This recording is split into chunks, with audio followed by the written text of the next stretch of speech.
Welcome to the Centrelink Employment Services line. As it's currently outside call centre hours, there are no customer service advisors on duty. So any self-service options that rely on a customer service advisor might not be available to you.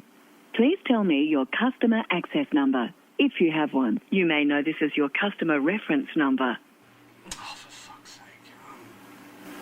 sake. Sorry, I didn't hear you. Please tell me your customer access number, including the letter on the end. Or say, I don't have one. If you're not sure about this, say, more information. I don't have one. You will find your customer access number on any letter that we've sent you. So let's try again. What's your customer access number? I can't fucking find it. Sorry, please tell me your customer access number, including the... Fuck, I don't have... If you're calling... Sorry, which would you like?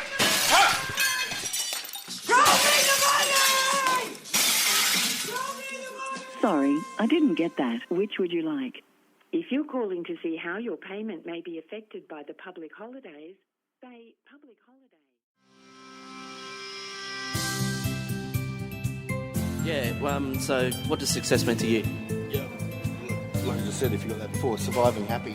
Just you know, making sure I got enough to get by and not treading on others and, you know, making sure I can always laugh at my situation, you know. Yeah. Stay positive about it, yeah. If I'm happy, I'm successing. So, yeah. Successful as being happy? Yeah, if I'm happy, I'm succeeding. Yeah.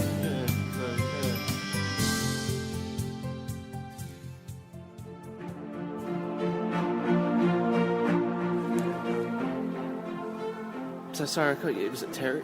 Ted. Sorry, Yeah, Ted. that's all right. I meant we were chatting before earlier, and you just made me laugh. I thought we Australians refer to you people as funny cunts, I got summed up. and we worked out. So you've got some comedy contacts. You've worked in comedy before. Yeah, well, yeah, I've worked in the technical side of theatre.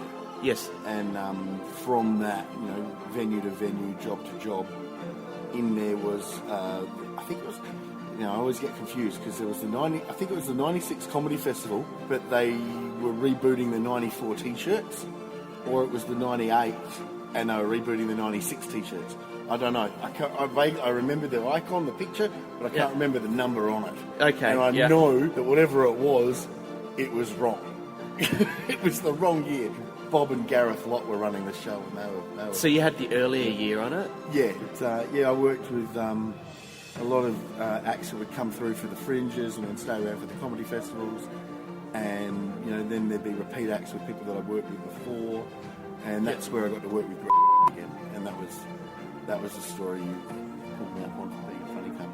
Yeah. So can you tell the story again? Sure. Yeah. All right.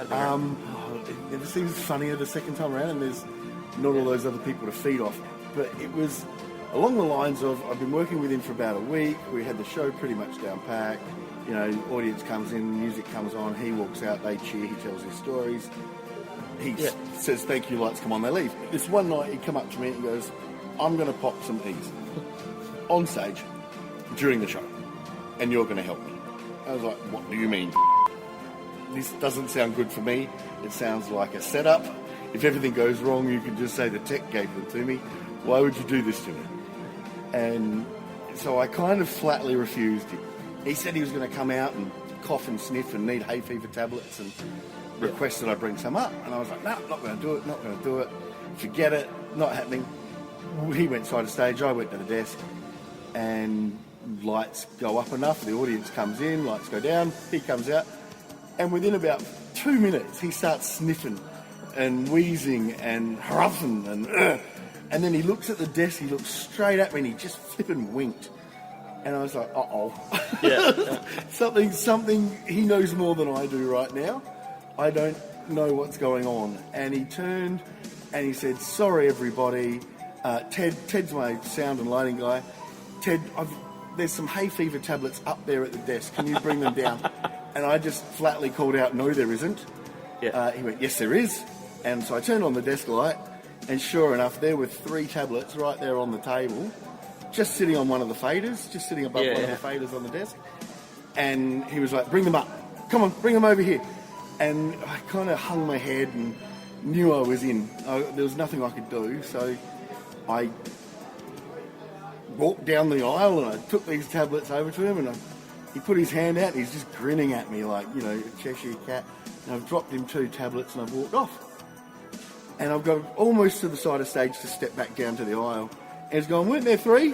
And I said no, as I threw one in my own mouth. and the look on his face that was my little revenge. And yeah. And at the time I thought it was being really funny. It wasn't until his show went out and the next show had to be done and I still had to concentrate that I realised that, you know, I might have done a silly thing myself there. But yeah, he proceeded to take his show to a new level that night, where the venue manager showed up at the side of stage out of nowhere, and he'd asked me to sit there and write down anything he said, because it might be new material, might be able to change it, use it later. So I'm just focused on penning down whatever this rambling was. The audience was enthralled, they were having stitches, they were loving it, and suddenly I got this tap on the shoulder from the venue manager.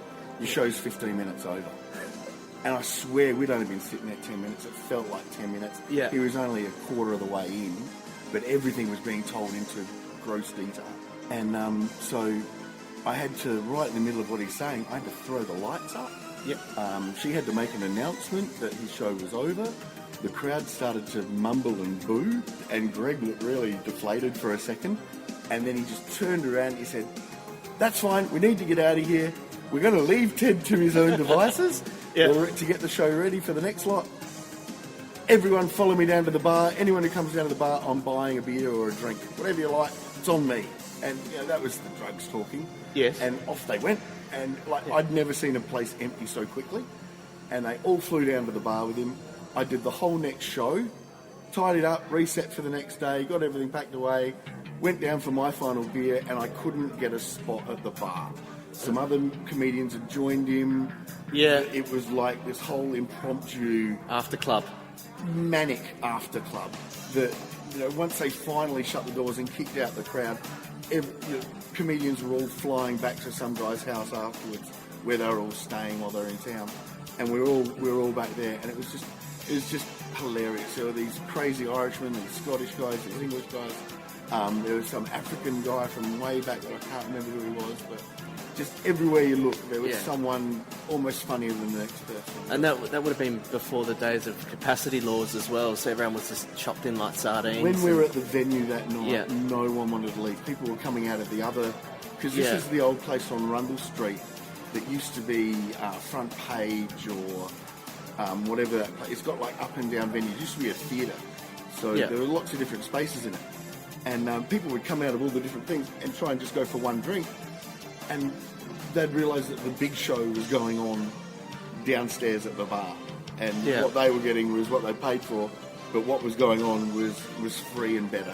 And so no one was leaving. More people were piling in, and no one was leaving. As later shows finished, more people. And they moved from their little nook around the corner at the bar to just standing on the stairwell between the theatres and just carrying on like pork chops. A fella named Boothby Gaffoe came up out of the blue with some sketch, and he was drinking the Coopers, raving about how good the beer was, and some other little Yorkshire comedian at the back of the room impromptu started heckling.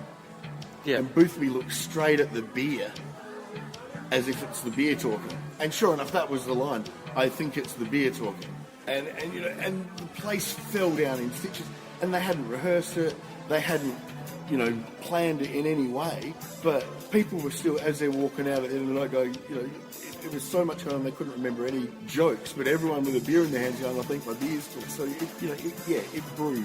It did create that whole other sort of nightlife of later comedy bits of. And then people were plugging their own shows as well. You got into that whole other promoting side it. of You'd see someone you like at one of those things and go on. What years? We talk early 90s? This is, back when the Fringes were every second year. Yeah, on that's right. the even years. Before so I was at the Centre for Performing Arts 92, 93, 94, and I'd already been working, you know, sweeping floors on stages before I got into the centre. But that year was also, I was getting employed by the Fringes as well as going to TAFE and, learning how to focus lights and get the best angle for dance or, whatever the show was. So. Yeah. And how would you compare that to the Fringe now? I mean...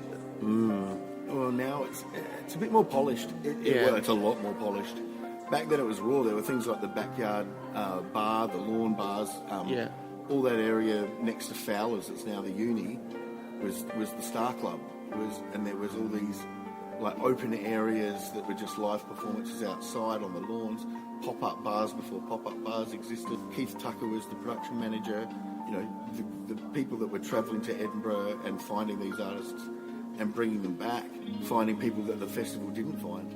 Well, these days, with it being so polished, comes the requirements of the artists buying the venues in advance and having to make their money back before they see any profit themselves.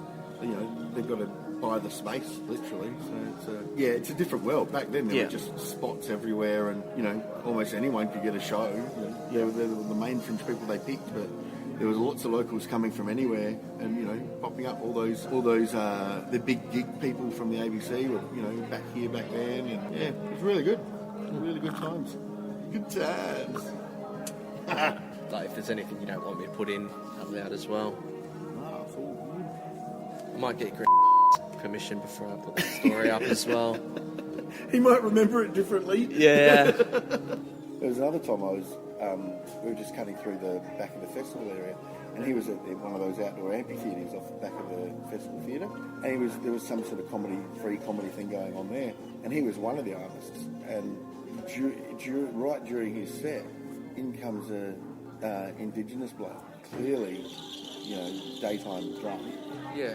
And he started, on the whole, this is our land, you shouldn't be here thing. And there was a massive, disgruntled murmur from the crowd, and a lot of, fuck off, shut up, sit down, get out of here, all that kind of shit.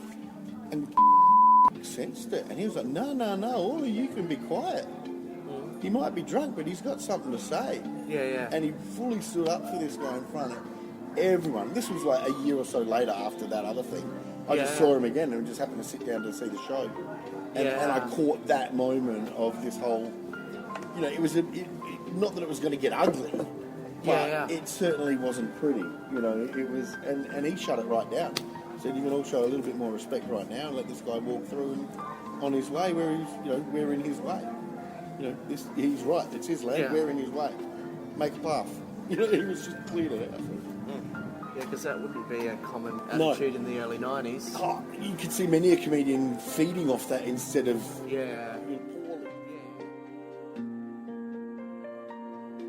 Fringe 2000 was my last Fringe. Yeah. My then girlfriend had moved 6 months earlier to the UK, and we wanted to do Anzac Cove Gallipoli on the 85th anniversary. So I was heading over for a 4-month working visa, and about 2 weeks before I got on the plane, I got a 4-year ancestral and didn't tell her. And showed up. She's now my wife. We've been married for 13 years, going out for 22. 22? Yeah, 96. We met my last year of CPA. So her first year, 96. That says 92, 93, 94. No, her first year was 94. I was 92, 93, 94. And, moved to the UK to go on this trip. Got there, told her I could stay longer, but only after everything seemed to be gelling again. We weren't sure if we were going to be dating or just travelling. So once it all worked out, I said, well, I can stay. Stayed over there for 4 years and wanted to do Anzac Cove and then head straight to Edinburgh Festival. And as everyone does, get work at the Edinburgh Festival and say you've worked there. And the company that I'd bumped into a lot at Fringe 2000 here, who said, come on over, we'll get you work. When I knocked on their door, they said, wow, we didn't think you were serious, we've got nothing for you. And so I spent about 4 days in Edinburgh and then went back to dossing at my now wife's house and got myself a job working for a wine company. And from that I took my tech. I started as a white van man doing the deliveries, and every 6 to 8 months I'd quit. We'd go backpacking around Europe. I'd come back in about 3 to 4 months and say, I'm back, can I have my job? And they'd say, no, we've replaced you, but we've got this other position we're developing, or Yeah, someone else has yeah. left. Do you want this job instead? So every time I quit, I got promoted after a holiday. Yeah. So it was 4 of the best years, 3.5 of the best years. By the time I left, I was floor manager of the corporate division, 2 million quid in beer, wine and spirits in a warehouse in King's Cross. You know, New Zealanders, Kiwis and Aussies all working on the floor, in the delivery vans that we're coordinating. I took my tech work, my logistics work, and put it into a town scale, and figured out the best routes. Got these guys to be able to take their vans home at the end of the day, Yeah. instead of returning them and getting the train home. So Yeah. I took the skills to another area, and then my time was up. We came back from the UK. I had to give up the best job. I had my company car, a fuel card, everything was great, and visa ran out, so we went home. And I got a job coordinating bread deliveries for a giant bread company, working nights. It was shit. It was awful. And my wife wanted to be a tour guide thing, so she went to flight, and that was crap because it was all based on what sales you made. And she was flight Petrie Plaza. They go to Bali for $99. No one makes a buck in that store. Yeah. It's ridiculous. So I had my job, and she quit, and she went to uni, and she did a 3-year course at uni. Pretty much fashioned her own course because they didn't do a librarian course as much as such. And so she fashioned her own way into that industry, and she worked for the Department of Transport, then for the government in Parliament, and now she's coordinating infrastructure or information structure at the RA, in the new library. He had just done the big move across to the new building. Oh, fantastic. And so she got these jobs after 3 years at uni, and I'm still delivering bread from a warehouse just out of the airport. And she said, right, your turn. What do you want to do? And I'd always wanted to teach. So I went back, and mine was a 4-year course. I got an extra year off and went back as a mature age student and started teaching. And I took that comedy philosophy with me. Mm-hmm. I took that as long as you're laughing, as long as they're laughing, they're listening. And that works great in a classroom with kids. Yeah. And what age do you teach? Reception to 7. Well, I do all the subjects right through. At the moment, I'm TRTing, which is replacement teaching, temporary replacement. Yeah.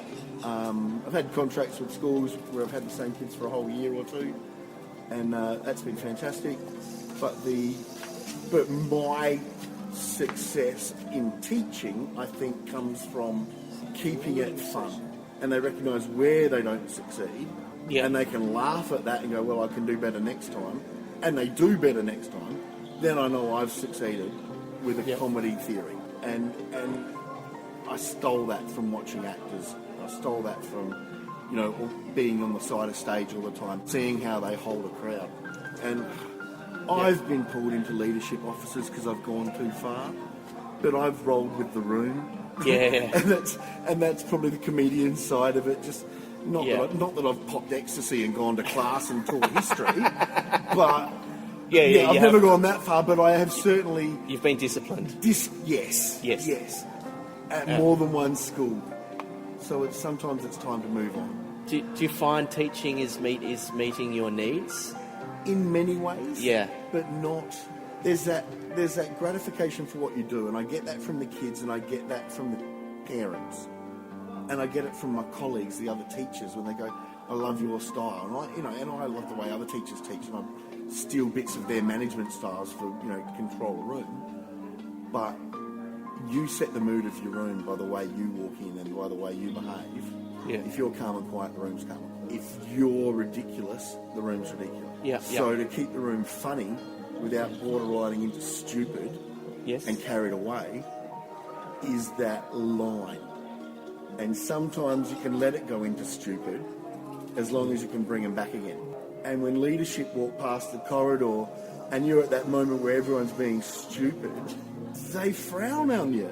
They don't see the whole process of what's going in, what's going out, where I'm daring them to do better after we've had a laugh at ourselves. How dare you laugh? Yeah, how dare you all be going so silly in the room? Yeah, I enjoy them having their time as much as running the room. Yeah. And it is a power trip. You've got 24 to 30 kids that have to sit and listen to every dad joke you've got or every or every piece of information you want to share. Yeah. And a lot of the time it's rewarding, sometimes it's frustrating. And, you know, I like what I do, but I don't like the hoops I've got to jump through to make more of it. And the bureaucracy you've got to deal with. I walk into an interview room, I don't look like the fresh out of uni, enthusiastic, young, pretty, handsome, charming, whatever. I'm not trying to pull the wool over anyone's eyes and tell them I'm amazing. I'm pretty rough around the edges, and I bluntly tell them that because I want them to know what they're getting. Yep. I get results, but it's maybe not the way they like it. But, you know, I just recently went to a graduation party with a year 6-7 class that were kids that were in a 2-3. I had them as year 2-3s years ago for a year, and went to their graduation, and you know, I still TRT at that school a bit, but you know, 4 out of the 27 kids that stood up for graduation said their favourite thing of that school was their year 2-3 year with me. They learnt how to get resilient. They knew how to laugh at themselves. They learnt how to They learnt sarcasm. They learnt how, you know, just because you did it doesn't make it great. You know, here's a picture I made for you, Mr. Wilkins. Actually, that's pretty average. I'm not going to put that up. Yeah. You know, and they'd, you know, at first they'd sulk. Yeah. But after a few months, they'd laugh and go, "Yeah, you're right. It was pretty cheap, pretty average. I'll see what I can do." And they'd go back and try something better.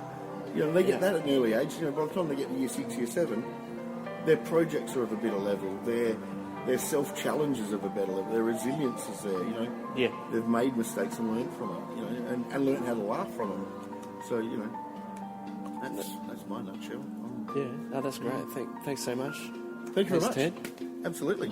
And can I get you to end on maybe your funniest joke? The clown suit with the blood? No, I'm not doing it. No, of course you can. You can say anything on this. I'm not doing it. Okay. That's what started all this. Yeah, it did. Funniest joke. Yeah. Man, see, that's. I'm not a comedian.